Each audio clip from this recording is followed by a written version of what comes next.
Hello, everybody, and welcome back to another episode of the Fix My Fees podcast, where merchant services is so boring. I bring on interesting people and I pick their brains about their business and expertise so that we can give back and teach you guys something new. I am your host, as always, Tavius Washington. And today I am looking forward to this one. We have a global entrepreneur and tech leader. And what I've seen this guy doing is revolutionizing the world of sports. He's the co-founder and CEO of golf.ai, which is like a vertical platform, has helped 150,000 golfers and thousands of courses worldwide, and even partnered with Sir Nick Faldo, who's a Masters winner and has won 6 major championships. So even has the experts involved in this. It is my pleasure to bring someone who's going to be really continuing the revolution of golfing, and that is Clive. Hey, Clive, how you doing today, man? Hey, Travis. Good to meet you. Mate, fix my fees. How good is this, buddy? I have never, ever done a podcast in all my career, and I worked in a lot of tech, for a payment consultant. Fix my fees. I am excited to be here. And we are not going to talk about payments. We're going to talk about golf. How exciting is that? Right? So fix my fees / golf. Right. You've never seen a smile this big with me talking about merchant services. I tell you that. And you know what? The reason I'm actually here, Tavis, is you actually nailed it. Everybody in business today focuses on the stuff so deep and so obscure. And it's just good to pull back and actually say, okay, how are people going to use payments in the next 5 years, right? And I'm going to talk a little bit about that because it's going to change how we do payments. I am absolutely 100% sure. So it's good that I'm on this call because it's going to be an interesting conversation, which will mention payments occasionally. Nice. I appreciate it. If, I don't ask for it. I don't try to talk about it, but if it's a part of what we're talking about here, I'm all for it. But what really gravitated, I saw what you were doing with golf.ai, and there was so much involved from the different types of services from, actual business owners who can use it for when people are calling in to Caddy service while they're actually on the field. But how did you even decide this? Have you always been a golfer yourself and then dove into it, or did you just kind of fall into it as you were diving into AI? Well, actually, I originally was a tech entrepreneur. Well, I still am a tech entrepreneur, but I was like a tech entrepreneur, and I was very lucky. I had a couple of good exits, so I got to a point in my life where I could focus on my golf game. So I really did focus really playing golf all the time. So I was very lucky. I played 85 of the top 100 golf courses in the world. My goal is to play all 100. So that's one of on my list to do. I got my handicap down to under 5, which is pretty good in golf. And I was just playing golf a lot. And then like most people, COVID came. COVID sort of turned everything off, right? Mm-hmm. And for me personally, that just put me in a position where I was locked inside. And in Australia, we had a total lockdown. You couldn't leave your house. You couldn't leave. You could go 5 kilometers, right? And everyone in the world was suffering from this. So I had 6 months where it was pretty I was really looking inside, and I said, what do I want to do with the rest of my life? And I really had this great passion for golf, and I really had this great thing of building tech companies. So I started to dabble with some golf tech, and that's really where it all started. So I'm a little bit of a child of COVID, a golf nut, and a tech entrepreneur. And that's really where it all put all that together. And that's golf.ai. Nice. Okay. So during that transition, was golf something you were highly interested in? You were you know what? I can start to really help impact? Or were you already thinking about that before the AI wave came? Oh no, I was a golf nut, right? So I would have every training aid. I would have every app. I was how do I get my golf game better? How do I explore playing these great golf courses, right? I was literally, a golf addict, right? And what I saw in that whole period was a lot of the apps on all the websites were so fragmented, right? So I've been doing some training, which would take my data from my golf swing, and then I'd go use another application and have to start again. And I'd go book a tea time and I'd have to register again for another service. So I was a big user of all of this different golf stuff. And I said, you've got to do this a better way. And obviously being a tech entrepreneur, I could see that AI was coming so quickly. So 3 years ago, this is a funny story. So my first data set, think about it in data set for golf, right? The first golf data set I looked at from AI was actually golf rules. Because golf rules are quite complicated. They're very nuanced. And to be honest, no one knows them. So like, I thought, well, AI, maybe it'll help make people understand golf rules better. So I had this data set from a mad Scotsman and, who developed it for 5 years on an Excel spreadsheet and trying to understand how to solve the golf rules questions. And we took it to a vector database and we built an AI version of it. So we got to about 75% accuracy. And then overnight, it went from 75% to 99.9% accuracy, and we did nothing. So me and my co-founder looking at each other in the next morning, we go like, what happened? Right. And it was the LLMs that the LLM we were using at the time had just released an upgrade called reasoning. Yeah. And reasoning is how you and I talk, and the language component of that, which was for us the extra 24% of accuracy, because it's basically interpreting language, was the key to making golf rules successful. So that for me, and that was over 2.5 years ago now, that for me was like, this technology is just going to get so good.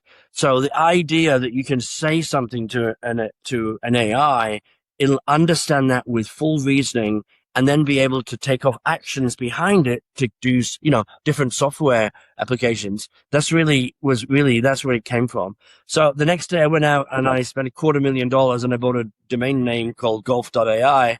And I literally started to do research on what are these data sets, which I've been playing with for years, can I AI enable and also integrate together to make the experience better for the golfer and the golf course. So that's really where it all started from. But it was really the vision I had was really because just the experience of seeing how good AI is.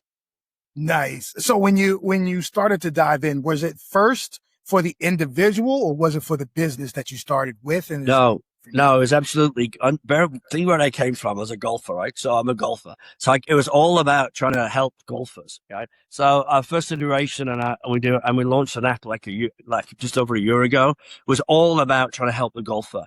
So the first data set was this concept called the golf rules, which we're the number one in the world now with all the golf rules questions. You can ask it a golf rule in 27 different languages.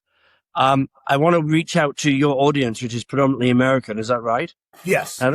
Okay. All golfers out there in America, start playing by golf rules. No one does. You play by what you call your social game of golf, which is not golf. Well, I actually didn't think of it until you said it. I'm like, oh yeah, there probably is golf rules, but I've never read it or even heard one of them. No. So you should play by the rules and just use golf.ai to help you with the rules. So if you saw the Open at the weekend, the British Open, Bryson DeChambeau on the first day the second day was called out for a golf rule, which he'd not deliberately, but he broke a golf rule and he had a 2-shot penalty. Very controversial in the golf world. So like everybody's writing about it, right? But it wasn't the fact he cheated. It was the fact he didn't really play by that rule, right? So you can actively cheat because you know the rule, or you just don't know the rule enough. And in that case, he didn't know the rule enough. So even the top professionals in the world struggle with his rules, right? And we had this golf rules system, which really helps you on the golf course. So after the golf rules, we did the next one, which is you mentioned it in the opening, is our AI Caddy. And the AI Caddy is, instead of using a phone and looking at a map and sort of understanding that, doing this while you're playing golf, which is very distracting, with AI Caddy, you put the phone and you put it in the bag or you put it in the cart and you have a conversation. And the conversation is something like this. Hey, Caddy, what's the shot here? Caddy will just say, he knows where you are. He knows all of the coordinates where you are. So all the given positions. So he knows exactly how far the pin is. He'll say it's 210 yards. You need to use your 3-wood because he knows your data from how far you hit the course. Then he'll say, just be careful because on the left is water, which is out of bounds. So stay right. Now, if you actually have ever played golf with a caddy, that's pretty much what they say. Yeah. It's pretty much, it's what they say. They are a lot better. Don't get me wrong. The people are always a lot better because they understand the course and they're a lot better. But as an AI version of that, which you can just use via your phone, it's pretty good. And again, it works in 27 different languages. So we went from, the rules to the AI Caddy. And then we also became the number one in AI generated media for golf. So we have all this, like all the content about everything that's going on in professional golf, everything that's going on in the business of golf. And you literally, it's just AI generated content, which you go look at it and inquire as well. So we built a consumer app. And then 6 months ago, we got a call from a golf course who said, look, what can you do for golf courses? And to be honest, we'd never thought about it. And they said, well, Clive, 60% of our bookings comes via the telephone. Is there any way we can use these sort of AI telephone services for golf? And that's what we developed. So we developed AI concierge.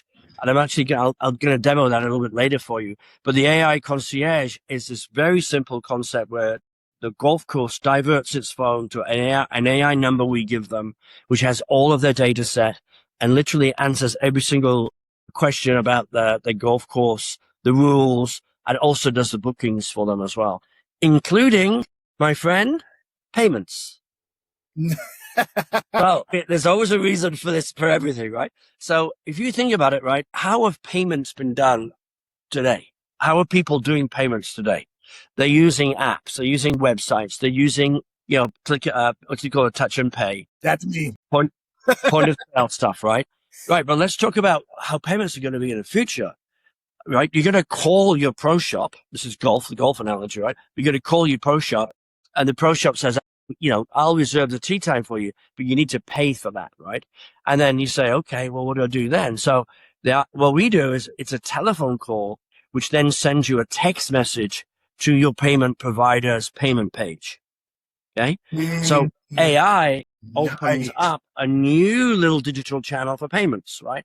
So pretty interesting. So, and I think going forward, that whole process, once I've got your credit card on file, I probably don't even need to do that, right? I can just do go to your private, secured credit card on file through your payments provider and automatically debit that for you with your approval, of course. So payments is going to be going in a new way, and that's not touching your human, by the way. Right. Davis.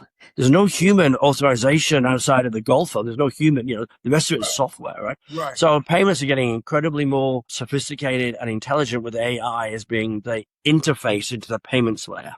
Got it. Okay. So I do like that because you normally, if a person has to call, it's like first you either have to give them every number one at a time and the CVC and the address, right? You got to go through that if they're given to you first time. Or they have to send you an email, which then takes time. Then you get the email, send it back, versus just a text message with a link that's instant. They can fill it out on a secured line and then send it back. And now they have that on file for the future. I like that. Exactly. Then the next time they use it, we can just use that one. So you don't need to enter that again, right? Right. But we connect into the payments, providers storing that data for you. So it's going to be an interesting world where, the whole payments world I can see it already with the stuff that's going on with people like yourself. It's just getting easier and easier and easier. And people, as much as we sort of say like it's getting too easy, well, it can never get too easy, I think. The problem is it's getting too easy to spend more money, right? So it's like, that's the naughtiness of this. yeah, They're making it easy to help you spend more money, but it's just the nature of it too. So it's getting a lot better. So let's do a quick demo, shall we? Yes. Let's do a demo. Let's do it. This will be awesome. So we're going to demo. Which part are we going to demo for everyone? So we're going to go to San Antonio, Texas. And this is the Texas Golf Club. They're a big customer of ours. So this is actually I'm going to go call their live pro shop, and we're going to book a tee time for next week. Oh, so you're going to call someone who already has it set up. This isn't just like, hey, I made this for the actual podcast. This is already set up for someone else. No, it's a live customer. These guys are getting thousands of calls a month. They're processing tens of thousands of dollars a month through this platform right now. So this is our AI concierge product. It's Texas Golf Club. Howdy, Clive. How may I assist you today? Can I book a tee time, please, for this Friday for 2 people in the afternoon? So what's happening now Sure is... thing, Clive. Let me check what afternoon tee times we have available for Friday, July 24th for 2 players. So it's interpreting my voice. Great. We have plenty of afternoon options for Friday, July 24th. The times range from noon through 4:50 p.m. with prices starting at $93 per person for the earlier time and dropping to 73 and 69 as the afternoon goes on. Do you have a specific time in mind, or would you prefer something in the early afternoon around 1 or 2 o'clock? Let's do noon, please. Perfect. Let me confirm that for you. The 12 p.m. tee time on Friday, July 24th, for 2 players at $93 per person. Is that correct? Yep, that's good, man. So now he's going to the back end. He's checking what's called. You got it, Clive. There we go. Let me book that noon tee time for you now. And that's it. So that took less than a minute, right? Yeah, and it's took so less than a- fast. You don't even get a chance to explain because it's moving through it so fast. I like that. And yeah, I'm just going to show you right now. So that's the text message that I get. Booking confirmed at 12 o'clock for 2 people, right? By golf.ai. No. So that's a live booking. I'm actually going to, after this call, I'm going to call it back and cancel that booking. So when I cancel it, I just say, cancel my booking, 3 words, less than 30 seconds, and it cancels the booking, right? Because that's a live booking in their system. So if I didn't do that, they'd have a spot on Friday where no one would turn up. This is another reason why payments is so important in the golf industry, because we have what's called no-shows, right? Yes. So no-shows, I book a tee time, either, on a web, on an app, or via the pro shop, and I don't put a credit card on it. I just book a tee time, right? And then I don't turn up. And, and literally 40% of these tee times, 40% sometimes is that high. There's what's called no-shows. Typically it's because things like the weather, because it's an outdoor sport, Yeah. or maybe it's family commitments. People change, right? So you have a big no-show problem. So by getting what we call prepay, having the next part of this, which is literally where he'll just say to me, to confirm, you got 15 minutes to put in your credit card, right? And then he sends you the text message. So that's how the payment stuff works as well, which I think is really good for the course, because there's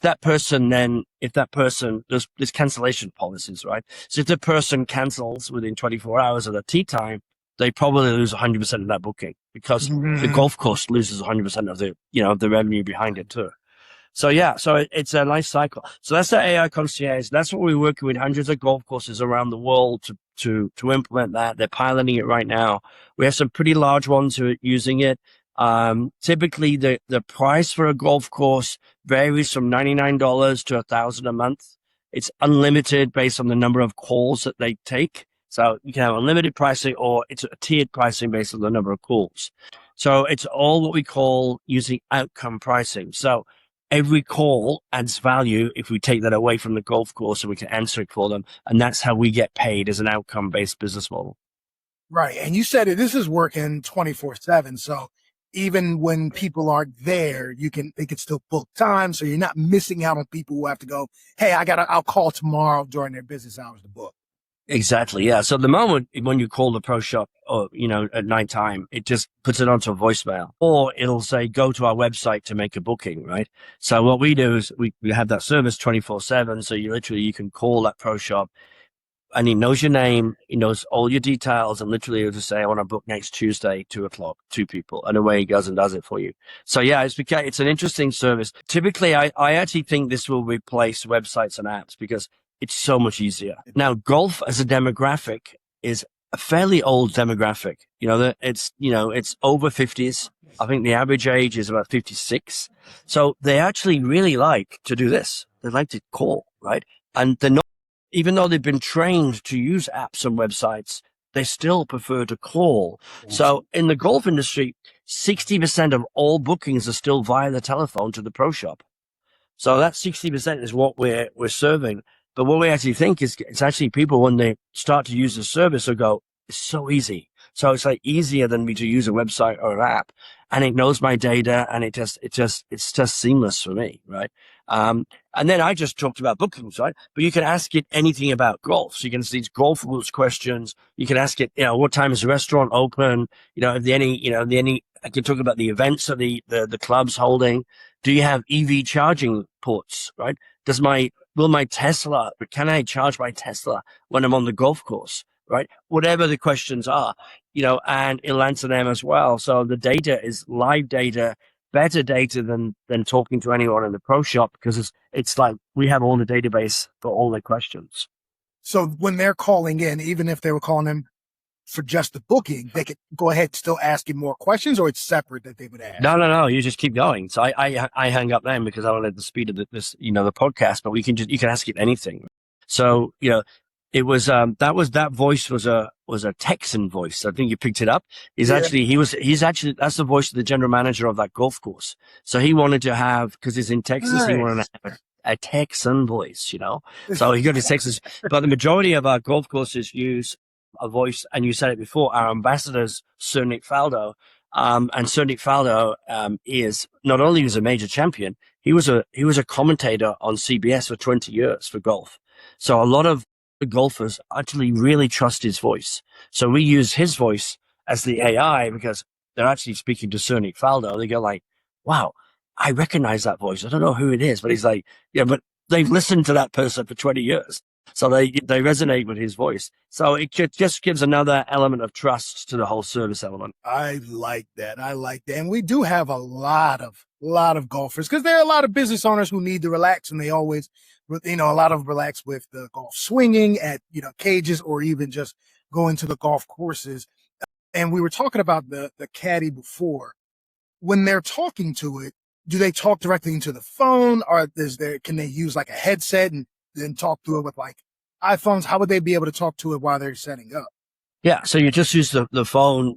We need to know the phone, so you need to know where you are on the course, and then literally you use if your Bluetooth headset, or you just put it into speaker mode, or what's coming in these glasses which have Bluetooth in them as well. So we can be tapping your glasses and talking to it at the same time. So that we're trying to move away from having an interface which keeps you touching the phone all the time, right? Because, whenever you play golf, the wife always texts you, right? Let's be honest about it. Or, your partner tells you to go pick this up. Or you get that business call and you go like, I could answer that call. And it's like, you suddenly you get back into, you're out of the golf game and you're back into the stuff in life, which is what you're escaping from when you're playing golf. Whereas if you keep your tech very voice driven, and you can like literally, I think it's a lot easier to disconnect, because you're having fun with a caddy. You're not talking, you're not connecting with an app or a website. So let's say they're talking with the caddy and they're like, the caddy's giving it advice. Can they kind of push back on it? Like, I don't know, maybe I don't want to do it that way. I think I could cut through here. What do you think? Can they go back and forth with it like that too? Or is it more just like, here's the first kind of run through for it and then let it go? No, they can tell it to go away. So so it's just advice. So it's an assistant. So if you ever talk to ChatGPT and you say, so I don't believe you, ChatGPT says, okay, let me tell you again, right? So it's like, it's the same, right? It's the same thing. So if you said to my caddy, he said to my AI caddy, he said, that's just rubbish. He'd probably say something like, I understand that, but how about this, right? So, the AI now is getting so good at conversation, right? And an AI's conversations are always reactive to what you say. It's always the tone that you want, and it's never offensive. So, all of those guardrails are built into this, right? I'd love to have had a caddy which just says, you're on, you've got to hit it that way. But, the AI doesn't allow that. They're actually very polite and very nice to you. Yeah, I have to tell my AI, stop trying to sound too human. Stop. Yeah. I need you to sound like Jarvis, because sometimes you get blurred. You get a little too real.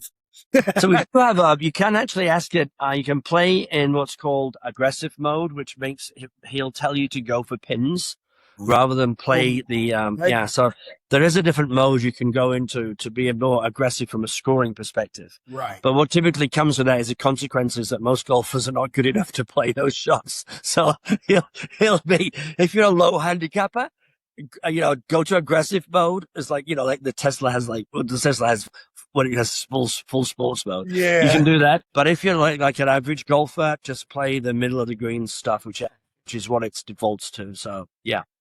What is some feedback you've gotten from, for people personally using the Golf AI, and how they've been liking it so far? Yeah. So the caddy stuff is typically what's happening is when you play a new course and you've never played it before, that's where it adds its greatest value. So typically when people are playing like a brand new course, they've never seen it before, and they use our caddy, they're saving like 6 shots around. So that their score goes down 6 shots. If you're playing the same course every week, to be really honest, people know all this stuff because they played it all the time, right? So the caddy doesn't add a lot of extra value because you already know it. But when you don't know a course, it's really valuable. So that's typically the use of the caddy. The rules, God bless America. So still, our usage of rules in America is very small because you just don't play by the rules. But in countries like Australia and the UK, which are very, very rule driven, if you play in the UK and you don't follow the rules, you put in a scorecard for your handicap, you'll actually lose your membership if people know you've not played by the rules. So there's very different versions of that, right? So it depends on how socially you want to play versus how strict you want to be in your rules. So yeah, rules are good when you play like around the rules. And you know what? I do need to actually go and read it because it is funny that you said that. And I'm like, man, because it's a sport, it has to have rules. All sports have rules, but I've never actually heard one. And I've played even video games that have, golf, with the buddies. And I don't remember them being like, hey, that was against the rule. That was cheat. It's just usually -2 if you put it in the water or something like that. But that's right. Yeah. So cool. You have to, like the breakfast bowl. Do you know what a breakfast bowl is? The breakfast bowl? You talk about like the ones where they just put eggs and No, breakfast bowl.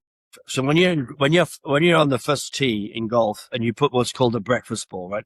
Every golfer in America plays the breakfast bowl. And they say it's a rule. It's not a rule, right? Because it's made up. So the idea is that because it's the first ball you're going to hit, if you hit the ball out of bounds, you can hit the ball, you can take another shot. Okay. It's called a mulligan. Yeah. A mulligan. On the first one. A mulligan, right? Or a breakfast ball. Now that is not a rule of golf. That's completely made up. And yet every golfer, as soon as they put the tee with their mates, and he goes, yeah, let's play that rule. What is it? The breakfast ball rule. It's not a rule, guys. You're making it up. So right. They just want to start off better. Yeah. And I love that because to be honest, it's like you haven't warmed up. You come from work, you're running around. Everybody needs a breakfast ball, but please understand it's not a rule of golf, right? Right. Don't go to a tournament and expect that. Hey, can I get a get over? Yeah. Give me that. It's all good, but no. So it's really fun. Yeah. So you've been at the forefront from the beginning and you've helped with every evolution. Where do you think you're going from here? Because even at where it's placed right now, the growth behind it can be immense, but what other things do you planning on doing in the future or things you're planning on? So it's just the start. I mean, the AI technology is getting better and better. It's becoming more and more real time. It's becoming, integrated into everything, right?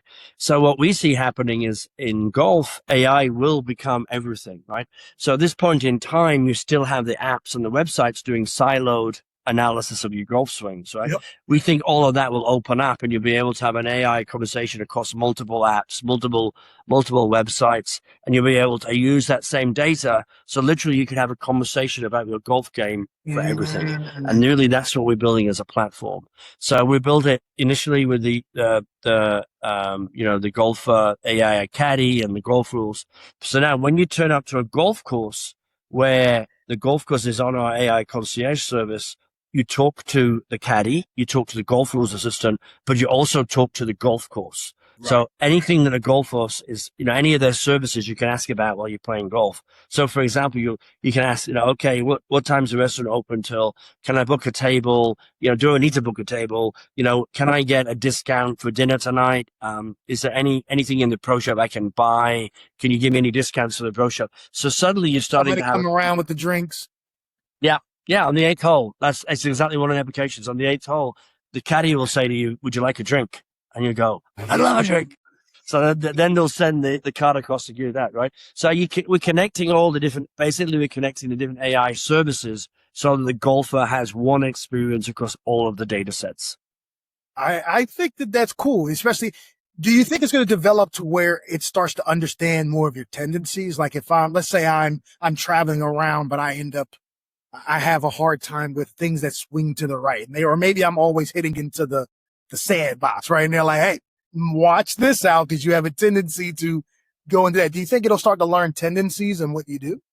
Yeah, we already do. So everything you do, every interaction you have with one of our services, we store that interaction. It's part of your profile. It's part of your data set, and we use that data set, and we try to do it with intent, right? So it's like we're trying to the AI is trying to understand your next question, and then answer that before you even ask it to us, right? So let me give you a good example of this when it comes to bookings, right? So I give an example there where we book one golf course maybe because we call the pro shop, right? But a lot of people like to travel. A lot of people like say, okay, I want to go to Florida in January when the weather's terrible up here. I want to go to Florida in January. I want to play with 4 guys. I want to have maybe 2 rounds over 3 nights, courses around the Miami area. I want to play like maybe $100 a round. That's it. You tell me that, and I then can go search all the golf courses, get all that thing, and I'll come back to you and say, here's your itinerary. Would you like to book that? Would you like me to, would you like to book the travel? Would you like to book the, the hotel as well? And then, literally a few months before the next time you talk to the AI can say to you, well, actually, you've got your trip coming up. Are you preparing for that? Right? And you'll go like, shit, I forgot. Yeah. So how can I prepare for the trip? Well, here's an improvement plan. So you improve your golf better for the 3 weeks before. Now, because you're in Salt Lake City, the golf courses are closed. You have to go to indoor facilities like the Sims. Here's the top 3 for you to go and hit some balls, but make it part of your agenda. Would you like me to add that to your calendar? Because now we're getting to the point where we access calendars, right? Okay, we'll put in the calendar. So then you'll be reminded without actually having to call the AI. So, you got a month before the game, you get 3 slots in your calendar which says, go hit some balls, work on your short game, do some putting, whatever that may be, right? So there's a lot of things you can do now, which is it's saving time, it's acting as a memory, and it's all around your golf game. So that's what golf.ai is around. What is it about golf that lights you up, man? I love hearing you talk about golf, but it's sort of like if you talk to anyone who plays golf, they're obsessed. It's just a game that gets so deep. As stupid as it is, that stupid ball going in that stupid hole. It's but how that ball gets to that hole, like it's just all consuming. And even if you just play socially with your mates, you'll have one good hole where you hit the ball so well, right? That makes you come back again the next time. Now, from a business perspective, there's huge amounts of data sets. It's like probably the number one sport, which is all data focused, right? So, the golf swing, how you move your shoulders, how you move your hips, how you sway, all of that can be tracked in as a data set, right? The impact of the club on the ball, there's hundreds of different data sets going into that, right? Which cause the slice or cause the hook. And then there's all the data sets from the golf courses with the bookings, with the travel, all the stuff I talked about, right? And it's just data set which can be AI enabled. So that's the excitement of this, is like, how can we really make it all seamless for the golfer by enabling all these different data sets in a sport which has many different data sets? Whether it's someone who's like running a business that may be able to use this, or somebody personally, like I'm loving the idea of a caddy that can help me out, right? What do you wish people would know more about golf or golf AI that maybe they don't know? All they need to know is a domain. I paid a lot of money for it, golf.ai. It is a simple domain. I love that. Yeah, honestly, I say to people, just go and explore the domain, because right now there's different services you could look at. We have one where we have this AI scorecard for every single professional golf event in the world. You can track your favorite players, and it's real time, gives you their scores, how they're going, how they've just played in every round. Yeah, you talked about the media side of it. What does that mean? The media, you said that there's media and even like AI creators and creation. So what is that part? So think about media, like sports media in particular, right? Everything to do with sports media is real time. I love to go to websites which tell me about the sport that I love. So in golf, we have lots of those websites. There's some really big websites you go to, right? So what we do is we generate content based on all of the content that's out there. So, just like ChatGPT does, and on all of these services, they have access to every single piece of data, and they can they can interpret that data and they can regenerate. That's why it's called generative AI. Yeah. They can regenerate a literally summarized version of the stuff that you're interested in. So the stuff that you're interested in, we know because you tell us, and then we just keep that and we make it better and better and better all the time. So literally, you can be asking us any question. Your favorite player may be Rory McIlroy or Bryson DeChambeau. So how's he gone this weekend, right? You may be betting next weekend on a big, with your mates. You may be betting on a tournament and say, okay, who's the favorite for this tournament coming up, right? And we'll go out and we'll do we'll generate some of the AI content based on whatever question you have about golf. That's cool. And we're very, very deep on that. So we go a lot of data sources, and we just go very deep, and we already know the questions that asked us before, so we can actually answer them with the context and intent behind it too. Man, I love that, especially with everything we've talked about. For you to be able to say like, "Hey, this is still just the beginning." That's awesome. Yeah, it's like it really is. It's like this really hasn't even started yet. It's like it's so early. No, Right. I was Look at what you were able to demo your business, and you were like the first time somebody hit you 6 months ago, and it's already live, running and helping out right away. I can imagine 6 months from now, a year from now, 2 years from now, how many people you would help with the same thing. Yeah. And I'm a great believer that what's coming is a new generation with a new interface.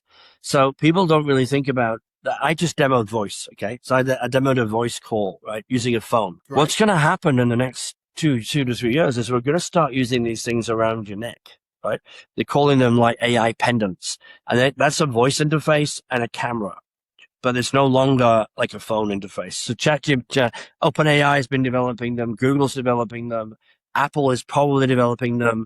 So there's going to be these new pieces of hardware, which basically it's voice and a camera. And that, I believe, is going to be the new interface for how we communicate. Now, that's like a Star Trek. It's like a Star Trek vision, right? But, and think about it from what I've just said about on the golf course, right? Those devices work better than this device for my business because they keep you focused on playing a game of golf, keep you focused on that. All the distractions disappear. Yet you can have a live conversation with your caddy, a live conversation with the golf course, everything that you need to enjoy your golf better rather than be distracted back into the world you're just trying to escape from. Right. So it's a really good tool, and I look forward to those. Like AI glasses for me are killers. They'll work so well. So it's very early. So when I say it's early because AI is going to come with new hardware, with new services, and we're just going to use it and trust it for everything. And like it or not, that's the future we're in. And I honestly don't believe there's a way to stop this. So you have to sort of say, okay, well, is it worth exploring for the game that I love the most, right. Golf? Is it because can it add value to my enjoyment of golf? And we think it can. And so you think the pendant? I guess technically it will, but you think the pendant will be more popular than the glasses? Yeah, I think it'll be a different scale. Yeah. When I just started to say it out loud, I was like, yeah, but you'll have more people who will be able to wear that as like jewelry, so to speak, and be with you than people who like don't want people to know that their glasses are recording them in real time or something. Yeah. Glasses are interesting, right? So you wear glasses, again, I think the stat in golf is because of the age is like 50% of people who play golf wear glasses. So there's a big number of people who have glasses who play golf. So they, if we get to the point where it's just a normal glass and you can just connect that and make it as easy as possible to have a conversation, that will work really well as well. I'm pretty sure it will. I think at the moment that's very early because the glasses are very, they're still quite thick and quite heavy. And then to put a lens in it is very expensive at the moment. So I think you've got to become a bit more a commodity and you just put your lens in with a Bluetooth and then away you go. Is there anything that you do outside of golfing for yourself, outside of when you're building businesses and help businesses get better 24/7 access to someone who can help get them bookings? What do you like to do outside of that? I like to play golf.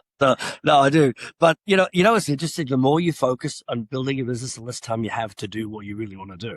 So I'm playing less golf at the moment than I would like. So I have to force myself to play golf. But I'm just, I love to do. It's all testing. Yeah, it's all testing. Yeah. So I should make sure I go test every week. But yeah, I love traveling. I love I have lots of different other passions I like. I'm in Salt Lake City, so I'm a big skier too. So come winter time, skiing is a passion of mine. So I love that. And then I'm always in the gym. I do all the normal stuff that people do. I am, to be honest, right now, I am very obsessed by this.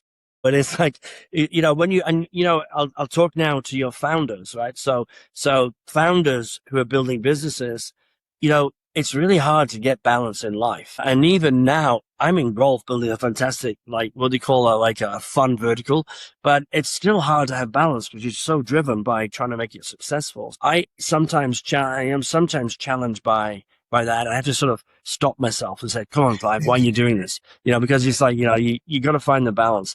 And anyone who's building businesses from nothing, it's just 24/7. Live in a world now with the AI is part of that, but it's all 24/7. So it's hard to keep that balance. Family get neglected, your health gets neglected, all that sort of stuff because you're driven by what you're trying to do. So you just have to pull back and sort of give yourself a little bit of space. Do you think it makes it a little bit harder because it's in the same field that you love, right? Versus like if someone was just going build something and they're like, hey, this is what I do, but everything I love is separate from that. No, I think that I think this is what's going to happen with AI going forward. So anyone who has a passion for a vertical, understands the vertical, they will be able to use AI tools to build AI services for that vertical, that passion. So these tools are getting easier and easier and easier. So my advice to people is follow your passion, follow your vertical. And it may be that you're just a vertical expert. You build vertical expertise in your career for a long time, but they're the skills that are going to be incredibly valuable going forward in the AI world. Because what you're going to have here is you're going to have very few tech companies. The largest ones will be the horizontal providers of everything, right? But they will never have the depth of the understanding of the workflows or the processes or the passion that people have to do the best vertical solutions. So my company is all about that. It's about all my people passion for golf. They all love the workflows. They understand the workflows and they're building solutions for that. Whereas I can do that against a Google because the Googles, they're building generic tools. Right. So as founders, as entrepreneurs, even as business people, vertical AI is really where you should be focusing. You apply your vertical, your passion, your skill sets, and use AI to enable that for your industry or for your, even as tiny as it is. If it's just your community of people, right, you can use it to do that. And we're going to see some incredible technology be developed by people in verticals because they understand the expertise and the cost to build in AI is going to be so low, they can build some great stuff. Nice. I definitely understand that. So I'm guessing we won't be seeing any skiing.ai anytime soon. Not for my business, no. No, it's like, I have been asked like several times, Clive, why don't you do this for cars? Right? What? Do you like car parts? Why don't we do this for the tire servicing companies where you call up and you can book an appointment for your car? It goes on and on and on. Restaurants is another one. But it's like there's no vertical workflows there, which I understand, right? So it's like, and I have the best brand for golf, but the tech is all about delivering those verticals. So, you have to stay very focused, I believe, inside the vertical you love and you're participating in. But feel free if anyone wants to develop a ski.ai, off you go. Go and have fun. Awesome, man. Well, I appreciate you coming on. This is so cool. I like golf and I do like the ranges, but I didn't think about how in depth golf is from a level of AI can really, really drive drastic changes in someone's performance. And then not even only that, but like a whole entire business and their courses and what they're able to do. And I think that's really cool. So if there is someone who maybe goes to a different place and they're like, hey, I wish my golf course had this kind of service, or if they want to use it themselves, how can they reach out to you? So they just go to courses.golf.ai and they type in the name of the course and then they set up the AI for it. We build the agent automatically. So we don't want them to call us. We want them to build agents for us. So it's all self-serve, right? So we're in a world of self-serve. So we want people to go to courses.golf.ai and build their own AI agents for that golf course. Now, if you're a member of that golf course, build it and give it to the GM. If you're the GM, build it for yourself, right? But, it's just so easy to use this technology to do it. And it's just all you then do is divert your phone to the AI and it answers it for you. So, we're getting to the point where it's really is all about building your own agents. And I would say to anyone listening to this call, if you're not playing around with AI to the degree where you're building your own agents for something in your life, then life's going by you and your skill sets are getting less and less. So you've got to really embrace this technology, and it's play. It's just play with it, right? Do it for simple stuff. Increase your understanding of what the capabilities are and where you think it works in your life and how it can help your life. And don't forget to play golf with AI too. I love that. Thank you for it. Thank you for, solidifying everything with even practical advice, right? Being able to just have something that can help you with your email filtration, as a starting presence can be really, really helpful. Like you said, a lot of the things that we do is just attached to our phone where we're constantly picking it up. And even something as simple as, let me check my email real quick, can turn into, well, I'm on here and I went to Facebook, and then Facebook goes to this one. Next thing you know, you spent so much time on your phone. You're like, now you got to get back focus right back in. Yeah, sure. We get distracted so easily, don't we? So easily. I think that we can set up agents to do that for us. And it's fun to do it because it's like, literally you start looking at that, like you're not only increase your capacity, increase the stuff you do, but it's actually really fun to do it. And then you also have a great understanding how to do it. So don't be afraid, because these tools are now becoming accessible to everybody at every different level. And I'm pretty sure that the kids who are grown up with the gaming and who've been playing this stuff, they're just they are going to be using this stuff more than anybody, because they literally, they're so tech savvy, they're so AI savvy. And, it's an extension of where they've come from in the gaming stuff they've done. I think they're going to be the early adopters, but they're going to go really deep on stuff too. So it's quite exciting how that will to change, how people do everything. It is. Well, thank you, Clive, so much for joining me today. I know we went a little over what we expected, but I just been having so much fun. It's really cool what you're doing, and I can't wait to see it, next year around the same time, just be like, Clive, what's new? What's going on? How have things gone? Maybe do like a 10-minute little update for everyone, sometime down, maybe before the new year or something like that. Just do a quick update, because I think what you're doing is really cool. And I would like people to get refreshed on like where you've gone since then, because a lot of the stuff you've been doing is for a long time, but some of it is recent and still making so many waves that I really do look forward to what's coming from you, man. Thank you. Thank you, Thomas. I really enjoyed it. And payments are part of it too, mate. Always payments. There we go. See, everyone, payments are a part of everything. So save everything, buddy. They're covered everywhere. Thank you, my friend. Thank you so much. No, thank you, man. Thank you for coming on, and thank you all for listening. Thank you all for joining and watching, and listening to Clive talk about it. You can hear the passion in his voice.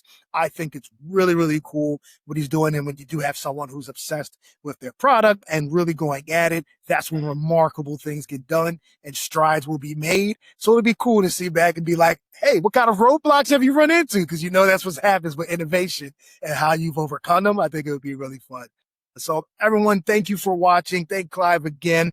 But like and subscribe. And if people want to reach out, go to the website and tap in and reach out. And can they reach out to you personally if they want to through the website?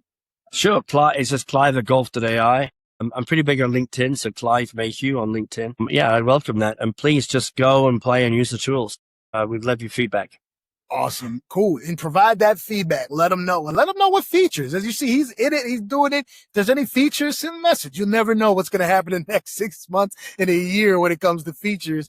They might already be thinking about it, or you may spark a great idea. So send them over to him. So thank you all again. I'm going to put all that information in the YouTube bio so that you guys can have easy access to it. Thank you once again. Like and subscribe. And until next time, see you all later. Bye, everyone.